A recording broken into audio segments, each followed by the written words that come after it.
last night the Washington Redskins, they lost not only the game, but they also lost another one of their quarterbacks. And, of course, Mark Sanchez is the backup quarterback, and he looked terrible, in the words of Charles Barkley. All right, folks, back to our Roland Martin Unfiltered video in just one moment. As we transition into the holiday season, this is the time, of course, when we start thinking about giving and sharing.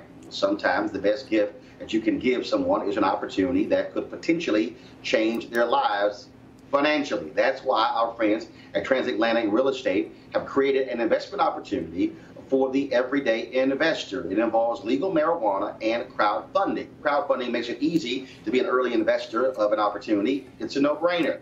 But it also gets even better. Transatlantic Real Estate is different, and they have a business model that is simple to understand.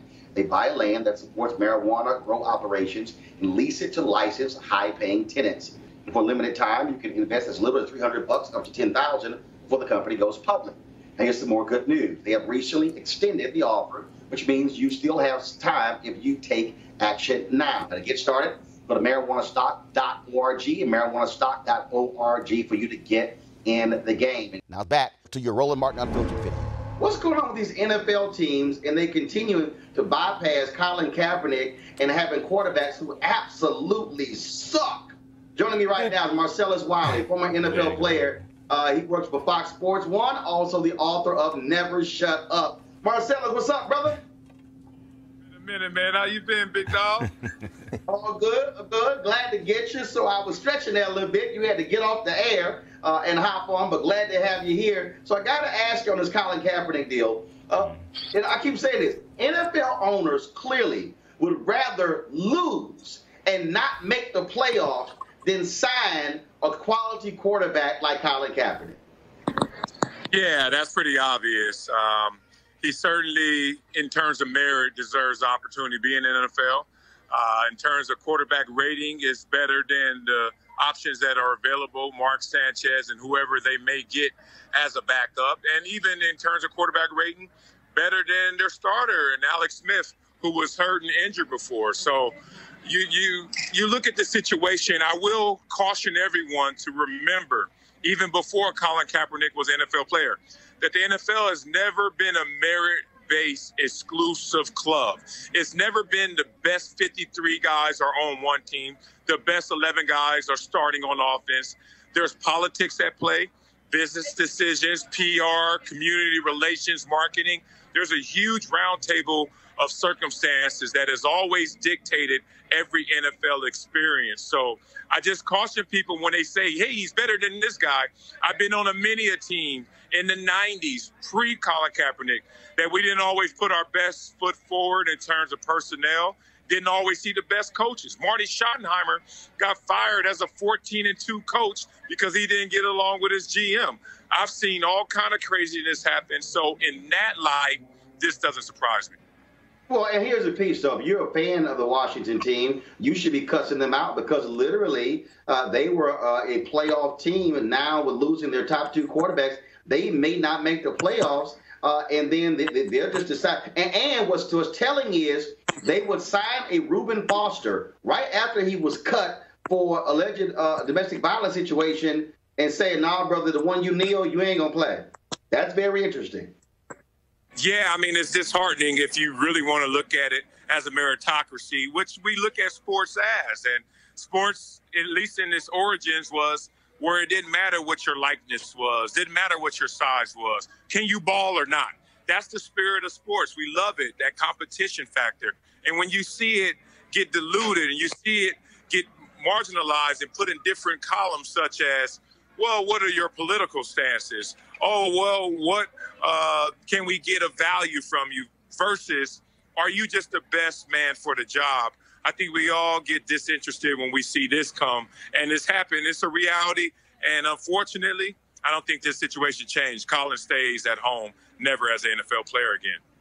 I got a question for you that I'm going to have each one of my panelists ask you a question. By the way, Marcellus, today is Founders Day for Alpha Phi Alpha. And so I got all alphas on the show today. So just want to let you know that. So, you know. All alphas? All alphas in the house. Oh, there you go. Respect, man. You know, I went to Columbia. We weren't too big on the frat thing, man. So respect to what you're doing. Got it. So I got to ask you this. So in your book, Never Shut Up, you're not just talking about sports. You're talking about growing up, of course, in Crenshaw. Then you go on to get a degree from Columbia in sociology. And you're talking about a number of different subjects. And so in many ways, when you hear, of course, I guess I won't call it your colleague, when you hear Laura Ingraham on Fox News tell LeBron, shut up and dribble. I mean, look, you've been hearing folks tell athletes for a long time, just shut up and play. But you're making it clear in your book, Never Shut Up, that you got some thoughts on some stuff that don't just involve NFL. Yeah, I use people who talk from their vantage point and their perspective when it differs from me.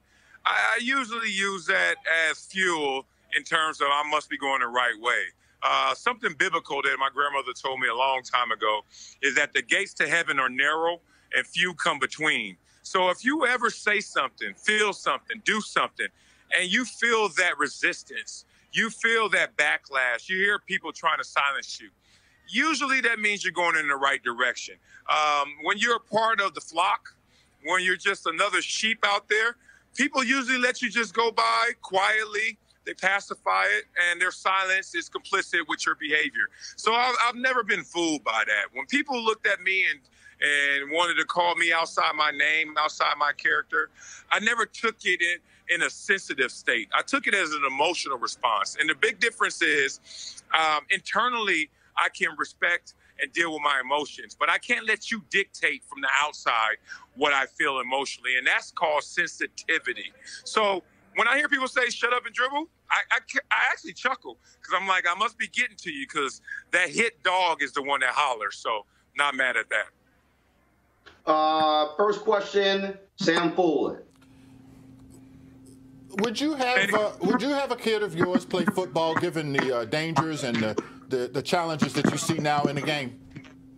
I wouldn't let my son play until he reaches high school level.